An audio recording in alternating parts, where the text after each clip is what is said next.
So this is the pattern that I'm working on, but I'm actually extending this out to be a king size quilt, and I'm already about halfway through with the blocking panels. I have everything pre-cut already, and I will show you what I'm working with. Here is all of my panels, and this has the little pieces that I need all cut, the long pieces, and my center square. When I'm done putting them together, they look like this. And I have got quite a few of these already done. Like I said, I'm about halfway through with these in particular, and those are just the center panels. I also have to make a little version of them, which is made with the little black, the white, and these will be my centers.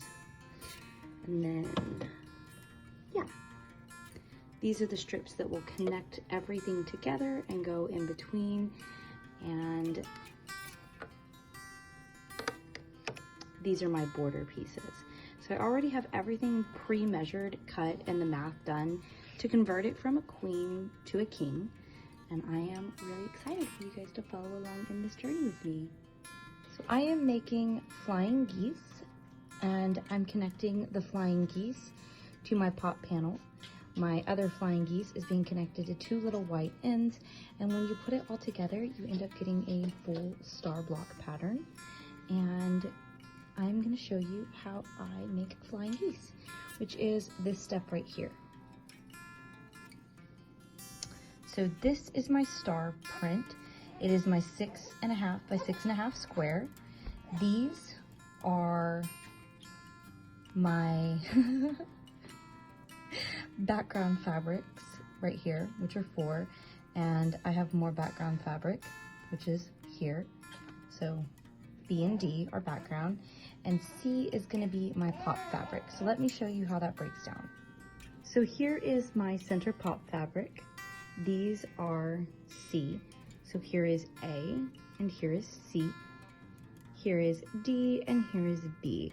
So I already have everything cut out. So A is my big square, C are my little squares of the matching fabric, B is the background fabric that is white, and D is also the background fabric that is white. So to start, I'm gonna need one piece of my long background fabric that is 3.5 by 6.5. And I'm gonna need 2 of my 3.5 by 3.5 pop fabrics. And this is how I'm going to make a flying geese. I am going to make sure that this fabric is right side up. You can see my fabric has these little cats and stars. It's very hard to see, but from the background, it almost disappears.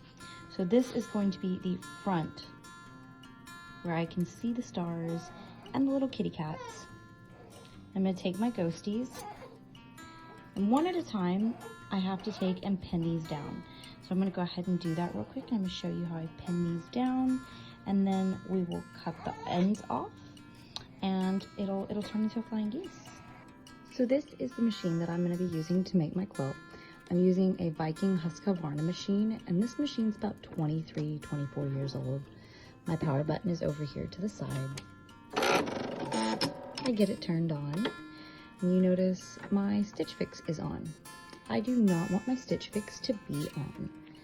So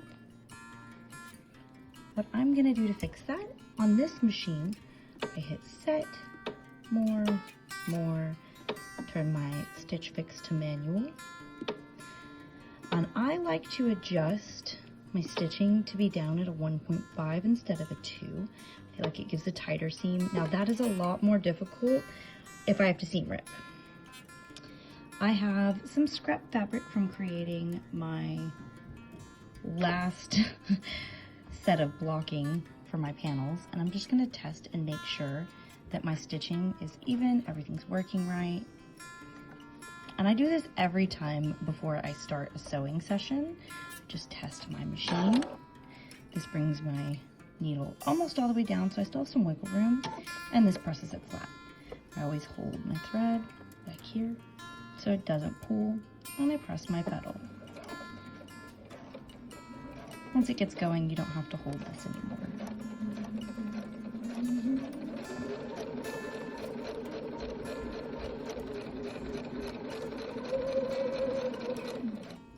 machine has scissors up here. Sometimes you have to bring your needle up and there's a cutter on the side or back. Every machine is a little bit different, but I just press the cut button.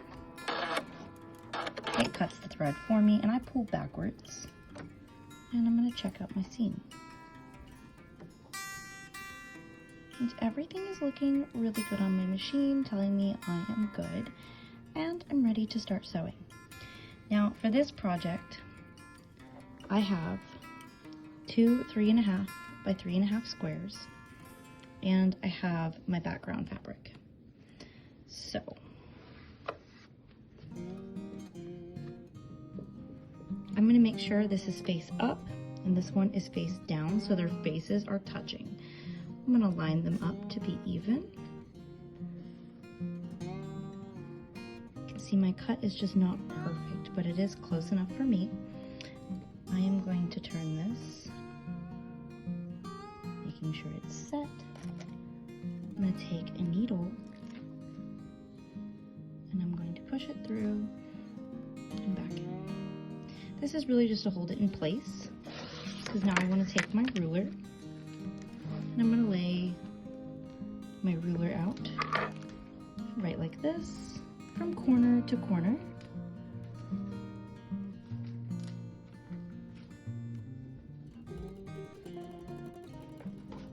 I think I'm going to change the side that I'm doing this on. So instead of using that side, I'm going to use this one. Now the reason I'm doing that is because this is the side where I'm not quite perfect. And this area right here is what I'm going to cut off. So I'm going to line corner to corner. And my imperfectness right here is actually going to disappear. And I have these pins. We get them from overseas. They are really great. This is my pen. I just fill this up and it is my eraser. It's a water soluble erasing ink. Corner to corner. Some of these are in air dry. This is not an air dry. This is water soluble. So you have to use water to make it disappear. So I have a little faint line right there now. Now that I've got that done, I'm going to take a second needle. I'm going to pin this down. Okay. Now that that is set, I'm going to bring it over here to my machine. The tip of my fabric is right underneath here, and it's lined up with this line right here. Right, now that I'm in place, I'm going to bring my needle flush down, or my foot, sorry.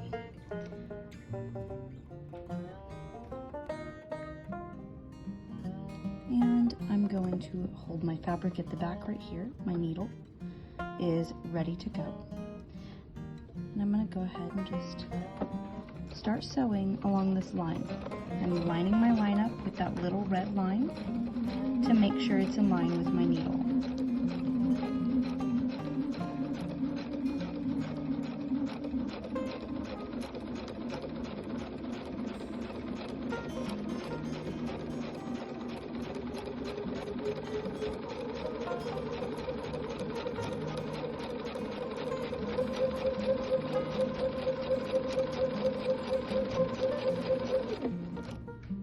I'm going to cut it off once I reach the end. Pulling my fabric out. It's a very good, nice, clean stitch. I'm going to remove my needles.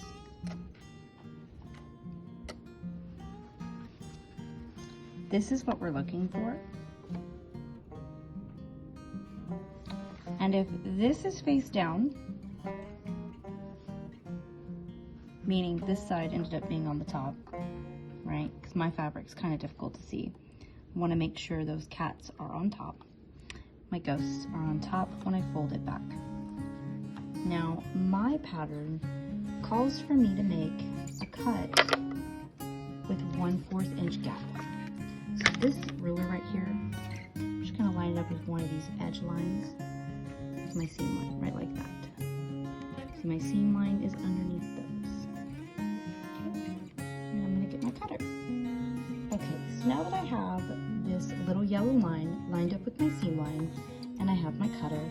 I'm going to press very firmly on this ruler.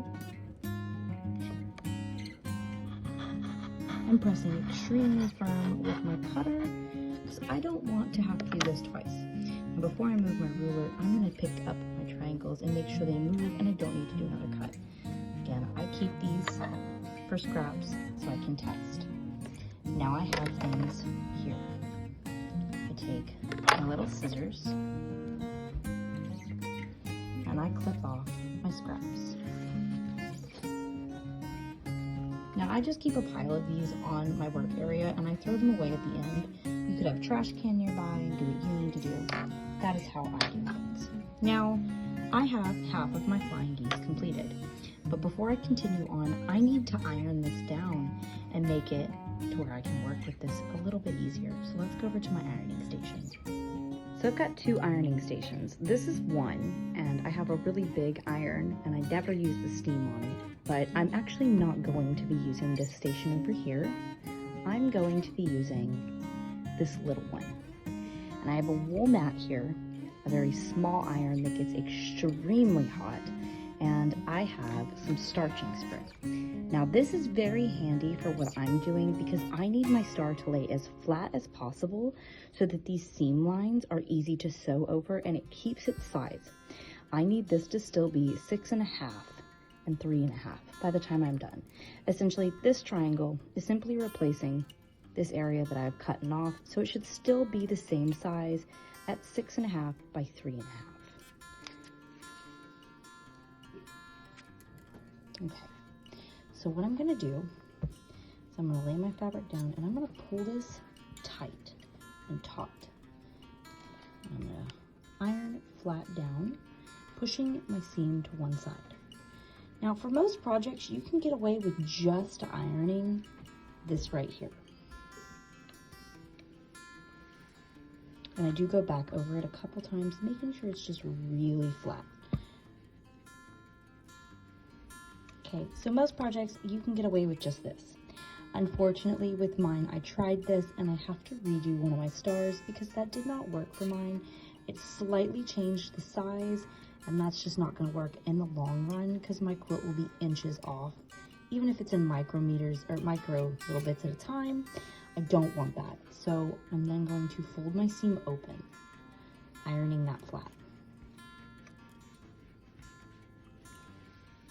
Now again, you could probably get away with just doing this, but because I'm making such a large quilt and it is a long-term project, I am starching this down. So now that I have it here, you can see that it's still slightly pulling up, and I don't want that. When I go to sew on my machine, I'm gonna need it to be flat. So I'm gonna spray it with my starching spray. I'm gonna push it very flat, very, very flat. I'm gonna plant my iron on top.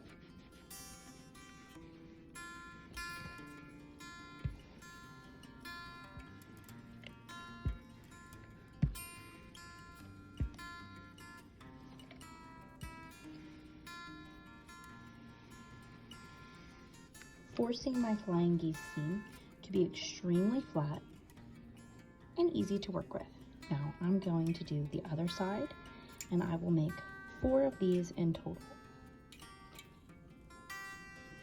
So I've already lined this up and I'm realizing my seam is again not completely perfect. This is a little bit further over, meaning I'm going to put that on this side because this is the area that I'm going to be cutting off. This corner over here at the edge. This corner up here will end up being the piece that folds down. So now that I have things where I want them and it's lined up perfectly as I can get it, I'm going to take my needle and I'm going to pin this side. Oh no, my baby's getting fussy. And then it calms right down.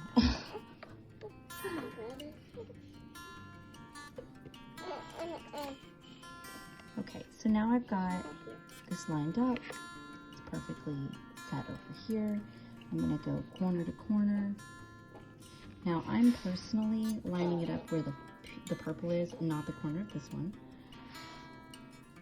And I'm lining it up to the corner over here. I'm taking my air-soluble ink, or my water-soluble ink, sorry. I do have some that are air dry, but this is not one. I'm drawing my line from corner to corner. Now that that's done, I'm going to take a second needle. I'm again going to pin this side. Once I have that situated, I'm going to sew along this line.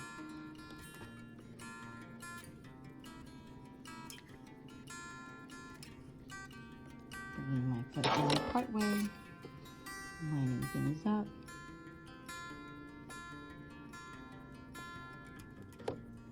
Pushing my foot down the rest of the way once I'm centered.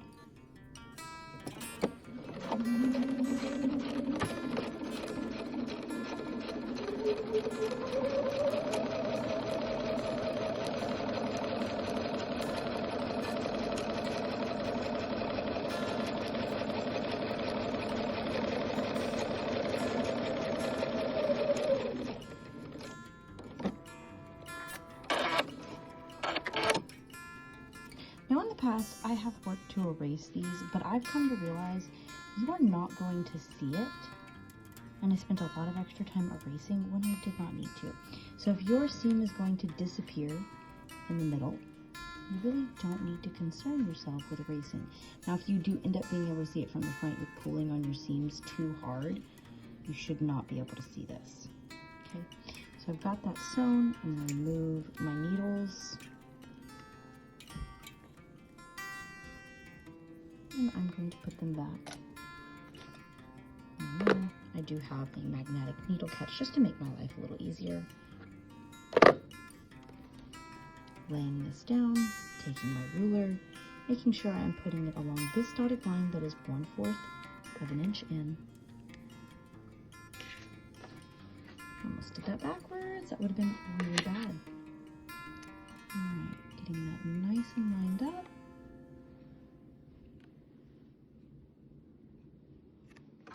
Taking my cutter, pressing very firmly on this ruler so it doesn't go anywhere.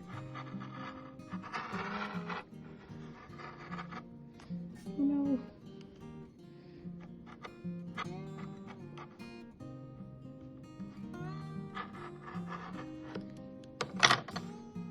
Really try not to go over things that many times, but it was really close to the edge. No. See, I'm not perfect. Perfection is what we aim for. We don't always hit. I do have a larger cutting board. It is right here. So here's the big board, and obviously, if you compare to my hand, it is a very large cutting board, but I like to use the small one on my desk simply so I don't have to get up and down a million times. Okay, so now that I have got that extra fabric cut off, again, I'm going to take my little scissors, and I'm just going to clean all my edges up here. So any of these fraying little fabrics, I'm going to remove them. In the long run, I don't want to have to do this later. It is very time consuming, so I do it along the way. Sometimes they just easily pull off. Other times I just take my scissors and very gently snip them away.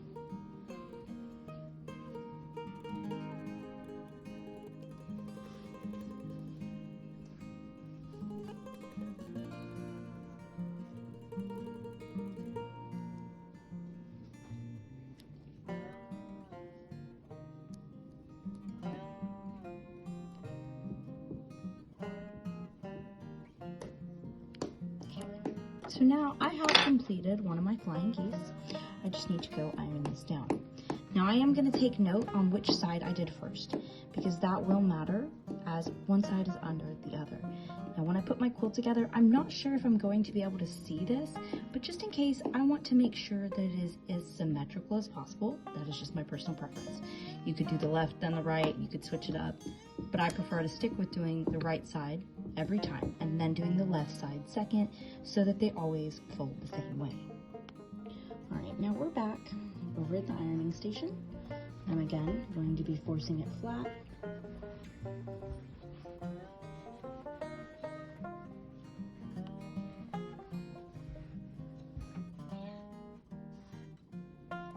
You can see from where I was cutting, I accidentally got off a little bit. So one side is much shorter than the other. And this is why I use a 2 or a 1.5 instead of the 2, so that it's just tighter in general. So now that I have that one side ironed, I'm gonna come over here and I'm going to fold this, iron this,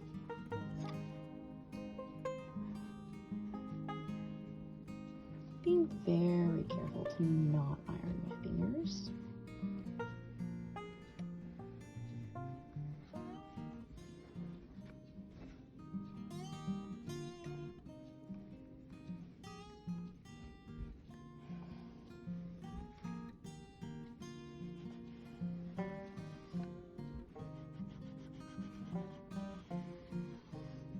Now that I have my first line of that done,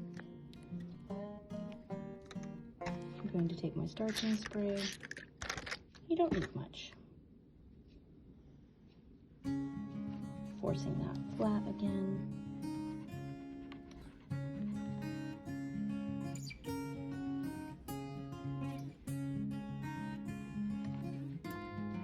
I'm noticing I am slightly off. I'm going to have to measure this and make sure that everything is good.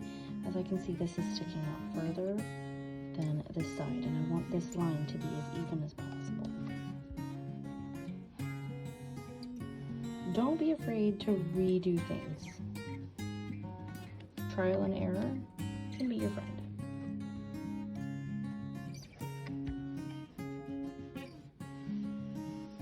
Alright, let's go get the ruler and measure this and make sure that everything is right with my flying geese. Because here we are, one completed flying geese. Okay, so here I have my ruler, my line out there. That was not quite 6.5.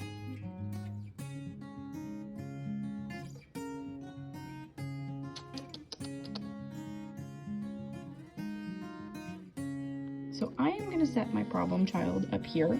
For some reason, it is about 1/4 of an inch too short, and I need to figure out why. I'm going to go ahead and focus on doing the next one, because worst case scenario, I make one more of those. Okay.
I am just double checking my measurements as I go, because maybe it was me cutting the white background piece just slightly offset.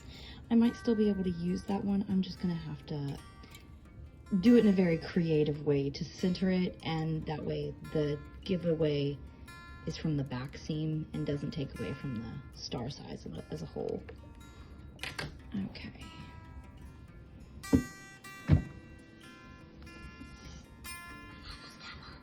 Good job.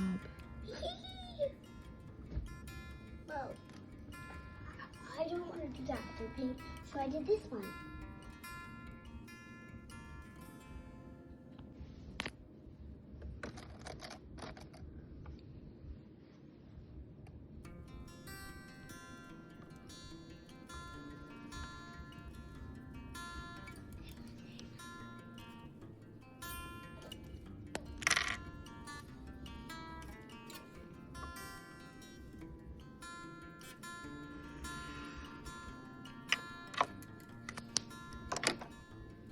You see, when I draw my line, I have to almost offset it just the tiniest little bit from this corner up here, so I can actually have my pin tip sitting at the corner.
I give this just a little tug to keep it tight, so I am ironing the seam line to be flat. I don't want creases.